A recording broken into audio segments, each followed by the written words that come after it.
Assalamualaikum warahmatullahi wabarakatuh. Bismillahirrahmanirrahim.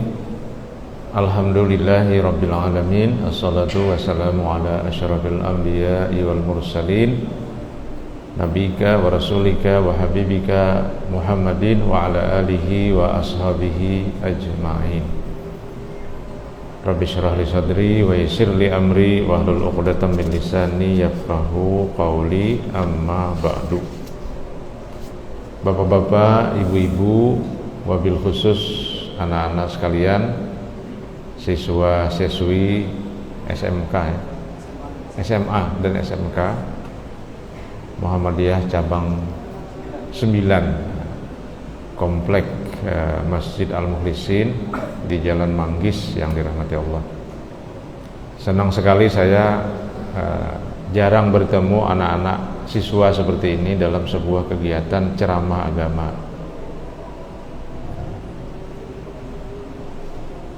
Kalau orang tua rajin ke masjid untuk mendengarkan ceramah dan sholat berjamaah itu biasa. Memang sudah tua kan, apalagi ya tinggal mengisi hari-hari tua dengan ibadah, itu biasa. Tapi kalau yang muda-muda seperti ini, umurnya ini mungkin belasan tahun kan ya. Tahun nangganal nang azan ini berapa umur? Aku kurang lebih aja lah, kok kurang lebih aja. Iya, lebih atau kurang kan? Ya, kok kurang lebih. Ya, asal jangan kekurangan aja.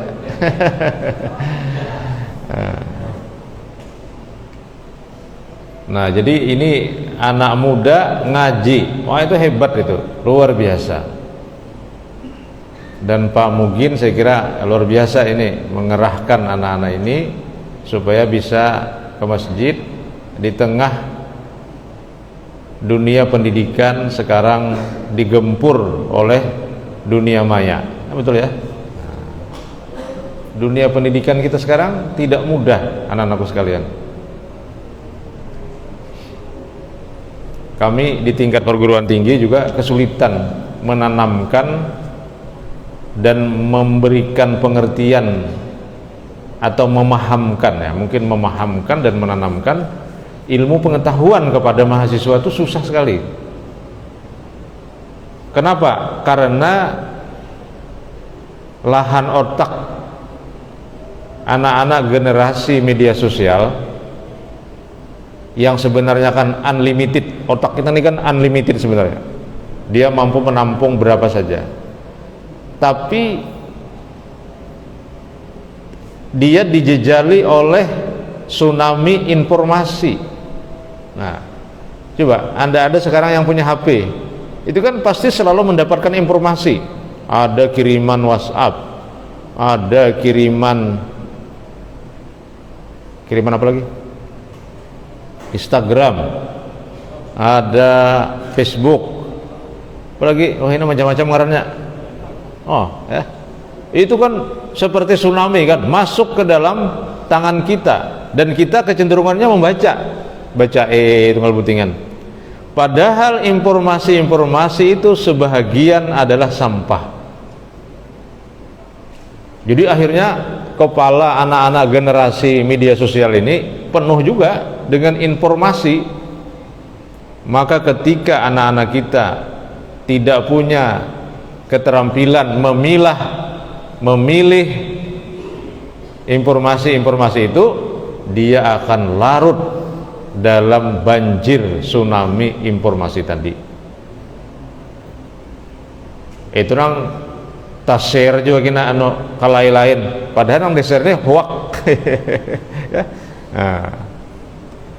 Nah itulah kondisi kita sekarang ya. Jadi Bapak Ibu guru, kepala sekolah, pengelola pendidikan itu merasakan suatu, dalam tanda petik mungkin bencana sekarang ini sebenarnya. Cukup susah kita mengajak anak-anak untuk membaca buku, susah. Kalau ditanya dalam sebulan ini misalnya kan ada berapa buku yang dibaca, mungkin tidak banyak yang menjawab satu buku. apalagi 2 buku. Atau ada berapa buku yang sudah dibeli atau dikuasai atau di-download atau di-print out? Mungkin tidak banyak. Nah, oleh karena itulah saya bergembira dengan adik-adik sekalian yang bisa sampai ke sini pada maghrib ini. Kada tahu apa maghrib esok kemana? Tergantung aja lah, tergantung langkah lah. Kemana langkahnya gitu. Nah, anak-anakku sekalian, di sini di masjid ini memang Bapak membaca surah Thaha ya. Jadi Bapak membaca Al-Qur'an itu berurutan. Di masjid tertentu itu ada surahnya. Di sini surah ini, surah ini. Sebelum tamat surah itu tidak akan beralih. Di sini kita lawas tidak ketemu karena memang beberapa kali saya diminta, tapi pas tabaraung haur ya. Baru malam ini bisa ke sini. Seingat Bapak, kita sudah membaca surah Thaha ini sampai ayat 85. Sekitar 85 ini, 85 ya, 84 ya, 83, 82, 81, 80 ini masih terkait dengan Bani Israel dan Nabi Musa. Nah, yang malam ini 86, 87, 88 ini cerita Nabi Musa dan Nabi Harun ya. Masih panjang cerita Musa ini di dalam surah Thaha ini. Ayat 97 masih Nabi Musa, 98 masih Nabi Musa. Tampaknya sampai ayat 98. Dari 82 sampai 98 itu cerita Nabi Musa. Nah, mungkin Bapak tidak akan menjelaskan secara detail cerita Nabi Musa. Itu bisa adik-adik nanti dapatkan di, ya kalau sekarang ini referensinya ya di Google, bisa dibaca Google. Tapi ada konteks Nabi Musa itu dengan kehidupan anak remaja. Ingat cerita Musa berawal di dalam Al-Quran ketika ibunya khawatir ya. Jadi cerita Musa itu ketika Musa bayi, belum apa-apa, ibunya khawatir. Wa auha ila ummi Musa an ardi'i, Allah menyuruh kepada ibu Musa untuk menyusui anaknya. Tapi kata Allah, wa in khifti, kalau engkau khawatir akan ditangkap oleh Fir'aun. Nah, karena pada waktu itu Fir'aun sedang mencari anak-anak laki-laki di negeri Mesir yang baru lahir. Kalau ketemu tuh langsung diambil. Ibu Musa termasuk yang khawatir. Maka kata Allah, fa'alqihi fil yammi, maka diletakkanlah anak itu dalam kotak, kemudian dilarutkan di sungai Nil. Sungai Nil, sungai yang membelah antara Saudi Arabia atau Jaziratul Arab dengan Afrika. Sampai ke atas, berhenti sungai Nil itu di atas, tapi di atasnya ada laut tengah. Nah, lalu dibikin terusan Suez namanya kan. Terusan Suez itu ibaratnya sungai ulahan untuk menghubungkan laut Arab dengan laut tengah melalui sungai Nil. Maka dilarutkanlah di sungai Nil. Nah,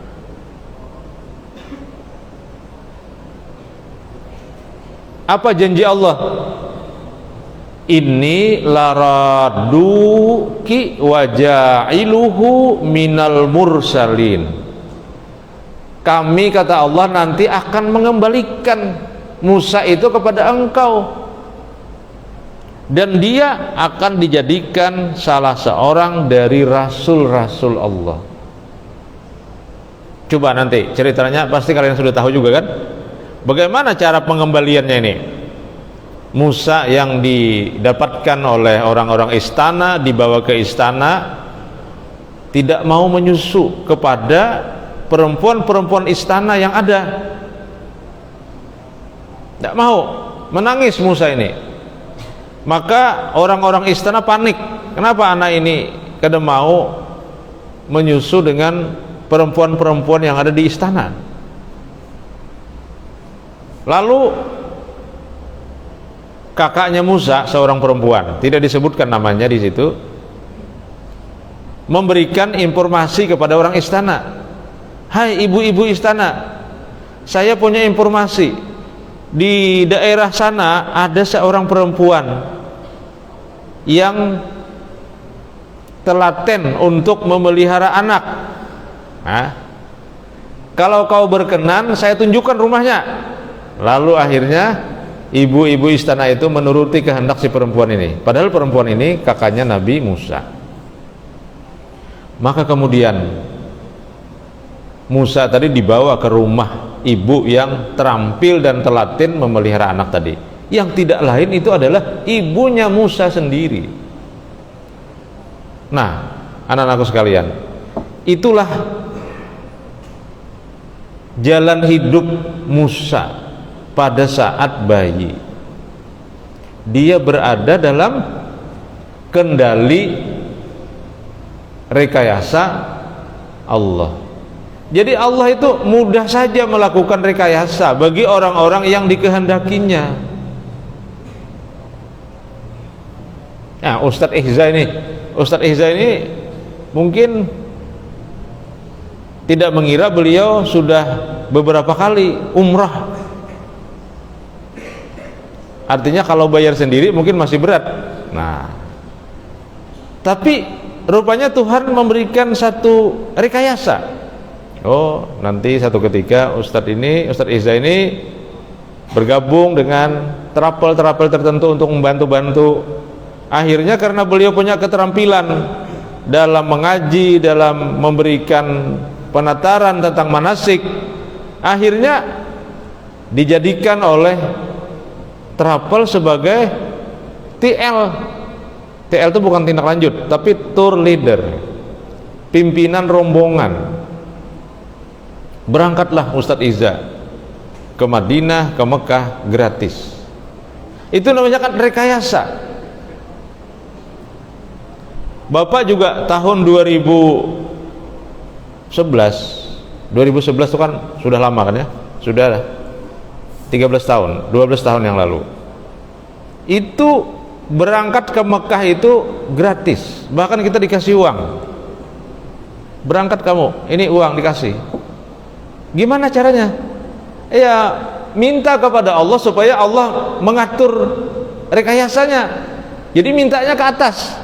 Kita berdoa, ya Allah, Allahumma yassir lana hajja baitikal haram wa ziyarata qabri nabika alaihi salatu wassalam birahmatika ya arhamar rahimin. Atau dalam bahasa Indonesia, ya Allah, mudahkan hamba untuk melaksanakan ibadah haji, ibadah umrah, berkunjung ke Masjidil Haram, ziarah ke makam baginda Rasul sallallahu alaihi wasallam. Berdoa kita. Nah, itu namanya ilmu rekayasa. Nah, jadi ilmu rekayasa ini ilmu Tuhan. Kita harus punya keyakinan. Jadi dulu tahun 2001 itu ya, ini mungkin ulun kisahkan dengan anak-anak ini supaya mereka ini punya apa ya, punya wawasan tentang rekayasa Tuhan itu penting. Anak-anak muda belia seperti ini yang umurnya kira-kira masih panjang kan masih belasan kan, kalau kami ini sudah tua lah. Jadi tahun 2011 itu waiting list untuk pergi haji itu kira-kira 5 tahun, sudah 5 tahun. Jadi yang mendaftar 2007, 2008 itu berangkatnya 2011, 2012. Tetangga di samping rumah saya di tahun 2007 mendaftar haji. Pak katanya, ayo kita daftar yuk. Saya bilang nggak ada uangnya. Ada uangnya cuma ini rumah yang saya tempati ini sudah miris, beberapa atapnya sudah bocor, jadi saya fokus menukar atap aja nih. Ayah berdahulu situ naik haji. Nah, 2011 dia berangkat. Saya di 2011 itu dapat program haji undangan namanya. Haji undangan, undangan raja. Jadi kita diundang raja. Nah, kayak apa caranya? Kayaknya mah kan amalannya diundang raja. Tahun sebelumnya yang diundang raja itu Ustadz Khairuddin, Profesor Dr. Khairuddin, Rektor OMB. Itu tahun sebelumnya, tahun 2010. Saya karena giliran 2011. Ya, caranya kita melamar ke kedutaan Arab Saudi. Jadi kedutaan Arab Saudi itu di seluruh dunia mereka punya program untuk haji undangan yang kriterianya tiap tahun beda-beda. Ada kriterianya penjaga masjid, ada kriterianya pimpinan organisasi keagamaan, ada kriterianya dai daerah terpencil, macam-macam kriterianya itu. Tahun 2011 kriterianya itu pertama dosen, yang kedua sudah S3, yang ketiga belum haji, yang keempat, nah keempat ini tentang aktivis dakwah. Saya tahun 2011 sudah berceramah kemana-mana, jadi mudahlah mencari surat keterangan kan. Kita daftar anak-anak sekalian di tahun 2011 itu, disetujui, berangkat kita ke Saudi Arabia. Di Mina, malam hari di Mina, saya cari tetangga saya tadi yang sudah naik haji tadi. Saya tidak beritahu bahwa saya berangkat. Saya cari, ketemu lokasinya di Mina itu, di daerah Mina Jadid, di sebelah terowongan itu. Mau takajudnya, kenapa biar sampai ke sini aja kita ada, kita ilmunya ilmu terbang. Terbang pakai pesawat ya bang, terbangnya takajudnya, menangisnya melihat saya. Dulu 5 tahun yang lalu diajak daftar haji, tidak bisa karena ingin menghadapi rumah. Kok tiba-tiba sekarang tak imbai juga, akhirnya naik haji. Nah itu namanya ilmu rekayasa. Jadi ilmu rekayasa itu kita harus minta kepada Allah, minta, dan meminta kepada Allah itu harus yakin bahwa Allah itu maha kuasa. Untuk Ibu Musa, Allah memberikan pengalaman langsung bahwa Allah itu maha kuasa ketika Allah mengatakan inna laraduki waja'iluhu minal mursalin. Tidak apa-apa hai Ibu Musa, nanti kami, kata Allah, akan kembalikan anak ini kepadamu, bahkan dia nanti adalah seorang rasul. Ditepati oleh Allah, akhirnya Musa menjadi seorang rasul. Diceritakan dalam banyak surah di dalam Al-Quran. Ilmu rekayasa, karena Allah itu Rabb. Nah ingat Rabb ya, ada kan namanya tauhid rububiyah. Rububiyah itu dari kata Rabb. Rabb itu artinya mengatur, mencipta, mendidik. 3 artinya Rabb itu. Al-Khaliq, pencipta, Al-Mudabbir, pengatur, Al-Murabbi, mendidik. Jadi Allah itu mencipta, mengatur, mendidik. Jadi alam ini diciptakan, diatur oleh Allah. Maka kita minta kepada yang ngatur. Pian misalnya, Pian mau jadi apa? Misalnya Pian ini mau jadi insinyur. Mau jadi insinyur. Tapi ini kan ada lagi insinyur lah, sarjana teknik karena ini. Tapi katanya ada juga kalau pendidikan lagi setahun kah sehingga menjadi insinyur. Ya Anda berdoa aja kepada Allah, ya Allah, hamba ini ingin jadi insinyur, hamba ini ingin jadi seorang ahli rekayasa, ahli dalam bidang elektronik, ahli dalam bidang komputer, ahli dalam bidang jaringan, ingin ahli. Oleh karena itu hamba ini sekolah di sini, mengambil spesialisasi jurusan teknik jaringan. Kabulkan ya Allah. Allah nanti mengatur. mungkin nanti Anda akan mendapatkan ilmunya di sini, tapi nanti keahliannya itu akan berkembang sesuai dengan jalan hidup kalian masing-masing. Iya, ilmu ini kita banyak besi ilmu, tapi kada dipakai orang, itu kada mau jadi juga, kada mau jadi. Jadi ilmu ini ada kemudian dipakai. Banyak orang punya ilmu tapi kada dipakai, atau masyarakat kada memakai, akhirnya kada jadi juga. Jadi punya dan dipakai. Berdoa kepada Allah, minta kepada Allah. Nah, tentu memintanya ini kada sembarangan. Allah ciptakan waktu-waktu mustajabah dalam berdoa. Saya yakin Ibu Musa itu adalah seorang peibadat, orang yang dekat dengan Allah. Dia meminta untuk anak-anaknya. Sama nanti kalian kalau sudah dewasa punya anak, mintakan kepada Allah untuk anak-anak. Di samping kalian minta, orang tua juga minta, ya Allah, ini minta ini, minta ini, minta ini. Kapan mintanya? Nah, memintanya itu pertama selesai sholat. Rasulullah menegaskan bahwa doa yang dipanjatkan selesai sholat itu tidak ditolak.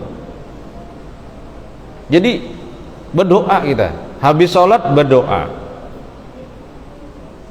Orang Muhammadiyah ini kalau habis sembahyang ada berwirid, bukan, ada wiridnya, ada doanya, cuma kada nyaring itu aja. Ya. Kalau di langgar lain mungkin nyaring bemik. Kalau di sini ya karena perdoanya masing-masing, kemudian yang dibaca sudah paham aja, maka baca masing-masing dengan penghayatan, dengan kekhusyuan baca. Berdoa setelah sholat. Bahkan ada hadis kan, man tawadda'a fa asbaga fihi wudu'a summa shalla rak'ataini wa sa'ala a'tahu Allahu ma sa'ala mu'ajjalan au muakharan, kata Nabi.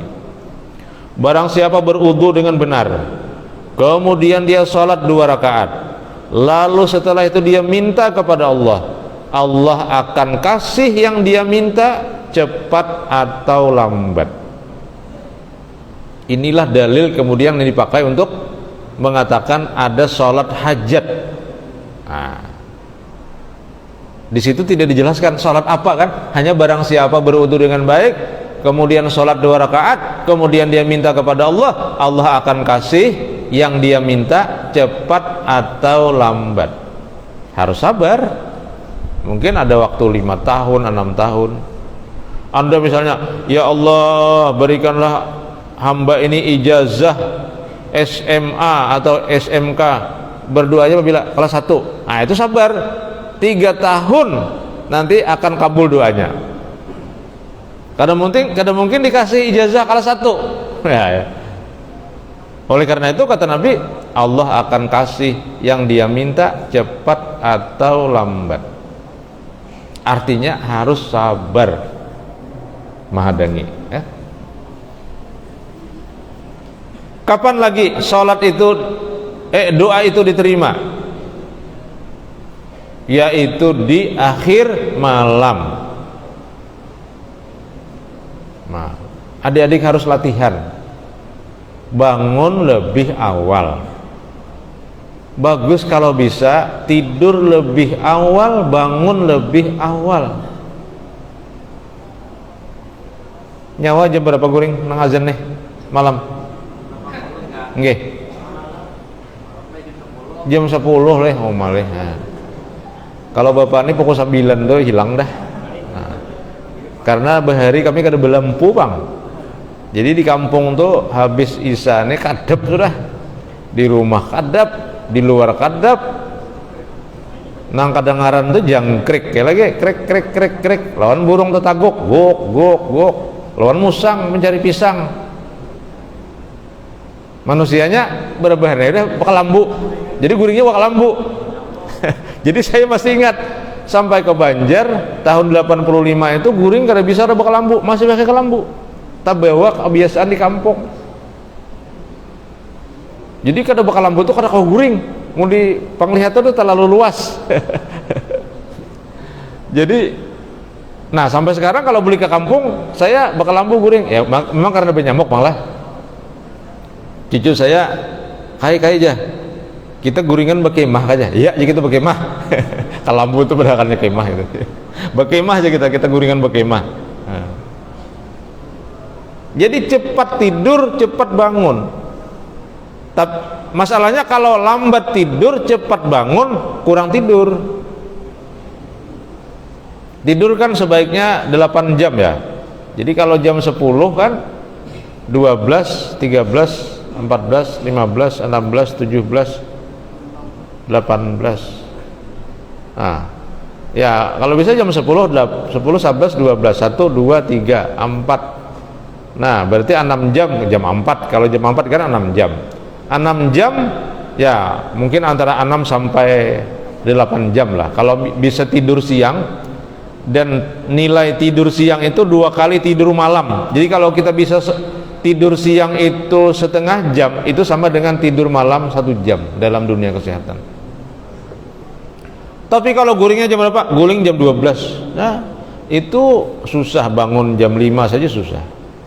Nah, jadi di akhir malam berdoa, minta kepada Allah.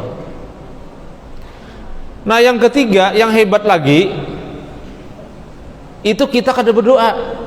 Kita kada berdoa, tapi kita menyesuaikan diri pada situasi-situasi di mana malaikat berdoa untuk kita. Nah,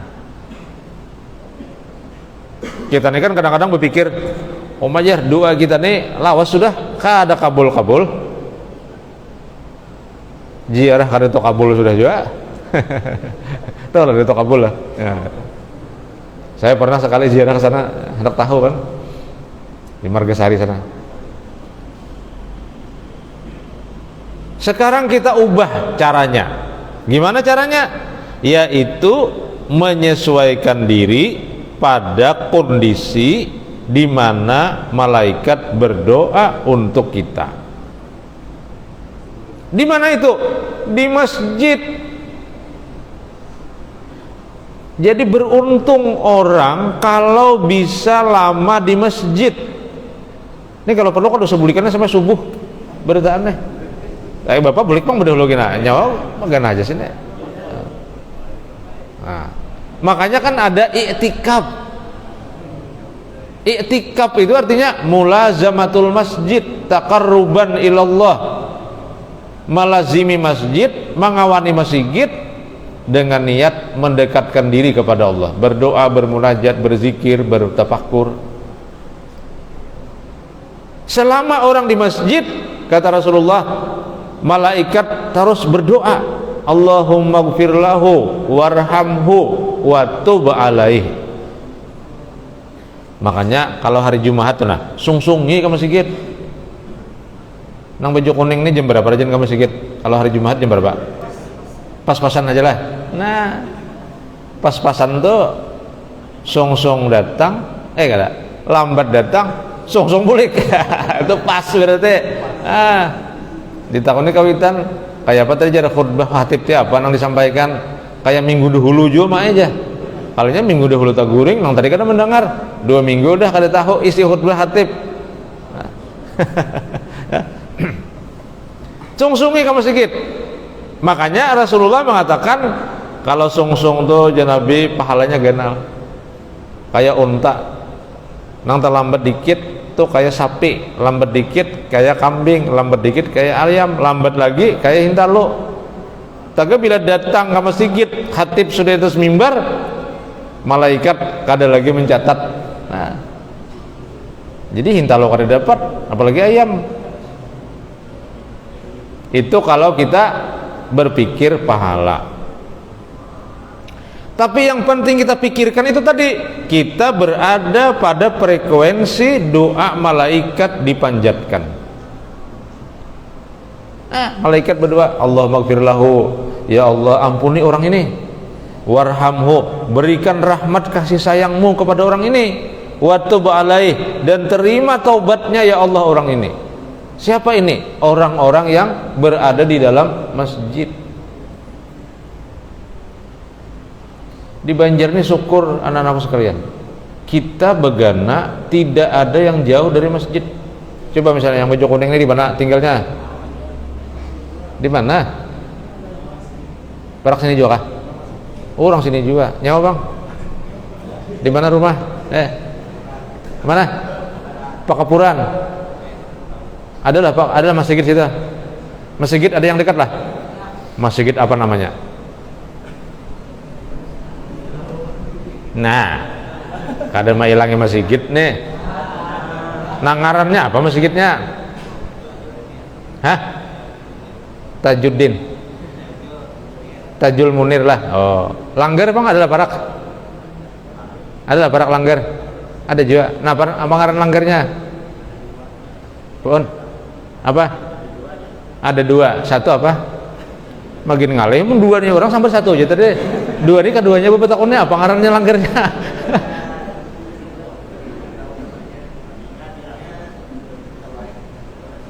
Pokoknya Pak imamannya arah ke kiblat lah. Oh, kayak berarti ya orang habis aja. ya itu begayaan aja kita. Artinya ya kita kada perlu tahu juga karena masjid itu apa ngarannya ada. Yang penting kita ke masjid itu yang penting. Ini ngarannya kada tahu, mailangi kada. Rancak kalau di nyawani rancak ke Langgar kah ke masjid kah? Nah rancak ke masjid. Berapa sab di masjid itu kalau sholat orangnya? Bon, ada dua sab, seikong imam, seikong makmum misalnya. Nyata ya lah, ya minimal dua sab, seikong imam dan beberapa makmum. Nah jadi anak-anakku sekalian, kita mulai belia, mulai umur-umur seperti ini harus rajin ke masjid supaya ilmu rekayasa tadi itu kita dapat. Allah nanti yang akan ngatur, kita hanya berdoa saja atau menyesuaikan diri dengan frekuensi doa malaikat. Jadi kita hidupnya santai aja, kita menunggu aja Tuhan nanti yang akan mengatur. Itu cerita Nabi Musa itu penuh dengan heroik kepahlawanan. Sama kisah Nabi Musa muda ya. Nah, Nabi Musa ini kan waktu masih anom, dia melawan Firaun kan, kada mau. Karena dia orang yang beragama tauhid, Firaun mengaku jadi Tuhan, tidak mau dia, lari dia. Di tengah pelarian itu kan dia bertemu dengan orang Bakalahi. Ada orang Bakalahi berdua. Dia tahu nang Bakalahi ini orang yang ikut Nabi Musa, yang satunya ini musuhnya ini orang-orang ikut Firaun. Maka oleh Nabi Musa ditampar sidin nang anak buah Firaun tadi sampai mati orangnya. Nah jar Nabi Musa iam nih, rupanya tak ada orang habis umur juga tampar mati. Akhirnya Nabi Musa dicari orang, buka Nabi Musa kan sampai ke Madian.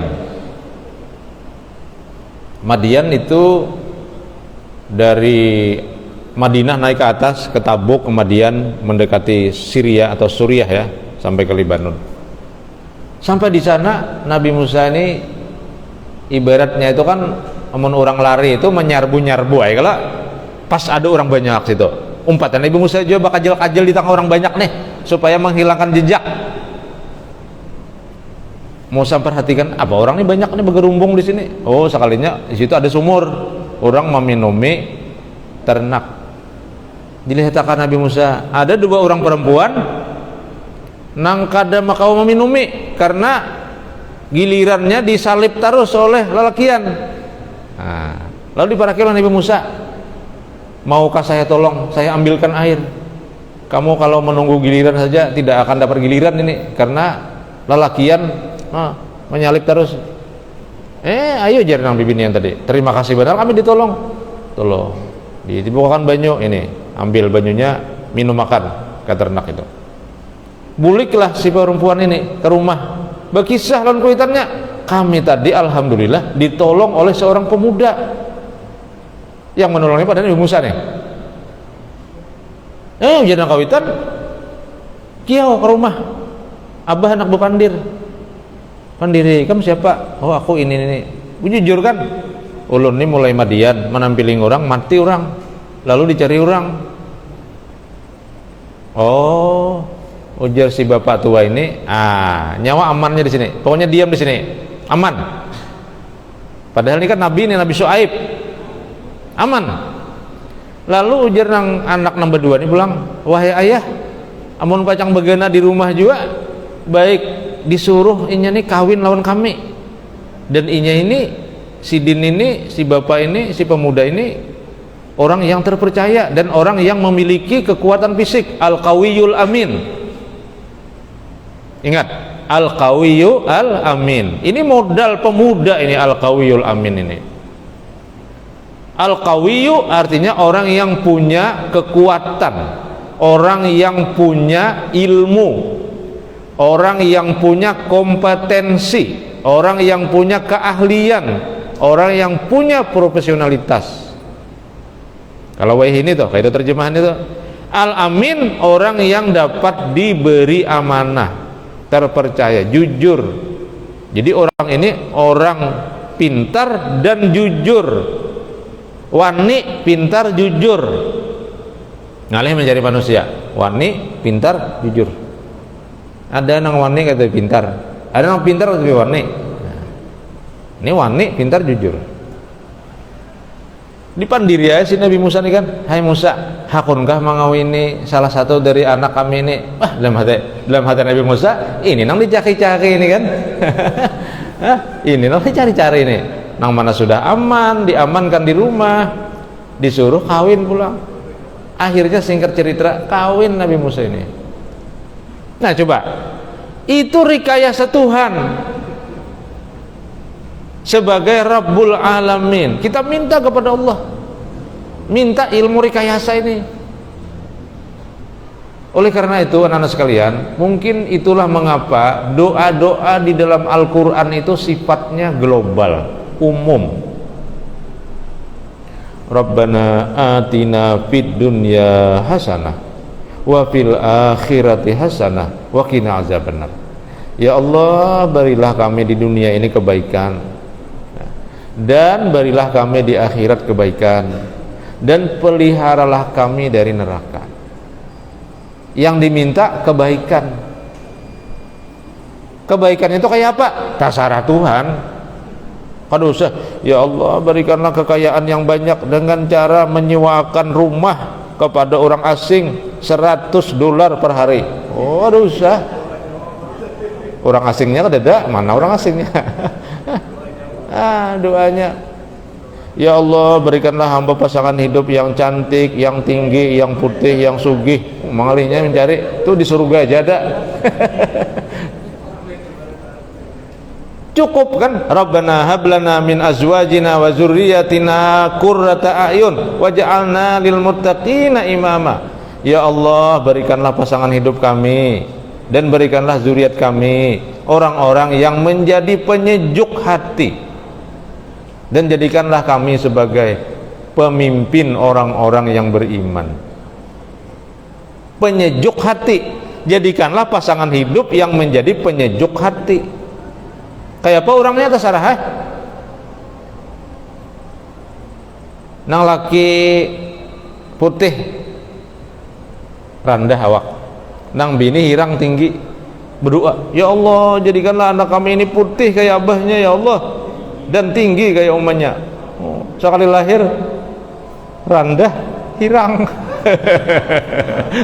Tapi ada apa itu? Tapi itu rekayasa Allah. Allah yang beri seperti itu. Maka nanti kalau warna kulitnya agak hitam, orang tuh biasanya kuat begawi. Tapi kalau awak putih tetapi kuat berpanas. Nah, jadi itu anak-anakku sekalian, cerita Nabi Musa itu penuh dengan heroisme ya, artinya penuh dengan kepahlawanan, perjuangan. Salah satu dimensi perjuangan itu kita lihat di mana Allah memberikan rekayasa yang luar biasa kepada Nabi Musa, dan kita bisa meniru sebenarnya nasib-nasib seperti Musa itu, tapi melalui kehendak Allah Subhanahu wa taala. Maka kita minta kepada Allah supaya Allah juga memberikan sesuatu yang terbaik melalui rekayasa Tuhan. Kita yakin Allah itu innama amruhu idza arada syai'an ayyaqula lahu kun fayakun. Allah itu kalau menginginkan sesuatu hanya mengatakan jadilah, maka jadilah sesuatu itu. Maka kita harus berdoa, di samping tentu saja berusaha, belajar, berhikmat, banyak baca buku, sekolah rajin-rajin, ibadahnya juga harus rajin, berdoa rajin. Insya Allah suatu ketika nanti apa yang kita harapkan itu akan dikabulkan oleh Allah Subhanahu wa taala. Amin ya rabbal alamin. Ini yang dapat Bapak sampaikan. Hadanallahu wa iyyakum ajma'in. Subhanaka rabbana wa bihamdika asyhadu an la ilaha illa anta astaghfiruka wa atubu ilaik. Assalamualaikum warahmatullahi wabarakatuh.